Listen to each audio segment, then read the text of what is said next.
பாட்டி are you ready நெறி கட்டும் சரவெட்டி வர கட்டும் நம்ம கொட்டி வர தடைகளுக்கெல்லாம் தொடை நடுங்கிட ஸ்டடி ஸ்மைல் பண்ணி நீ பொறி இருபிடி நீ பகு புதுபடி এইখানে এসে নষ্ট হয়ে যাবে ভালো জলটা, বুঝলেন? এই ভালো জলটা এইখানে নষ্ট হয়ে যাচ্ছে, হচ্ছে না? তাহলে এই জিনিসটা কিন্তু আমরা ধোয়াধুয়ি করি না।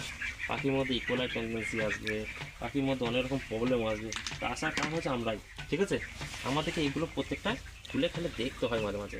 আপনার মনে হচ্ছে যে পাখি আজকে 17 দিন বয়স, আজকে আবার করে দেন, একদিনে করার দরকার নাই, 4টা লাইন আছে 4 দিনে করবেন, ঠিক আছে? তাহলে কী হবে, এই যে জিনটা পরিষ্কার যদি না হয় তাহলে আমার ইকোলাই আসার সম্ভাবনা শীতকালে বেশি থাকে, ঠিক আছে? তাহলে এইগুলো আমাকে পরিষ্কারভাবে করতে হবে। আমি এই জন্যই আপনাকে খোলা করালাম।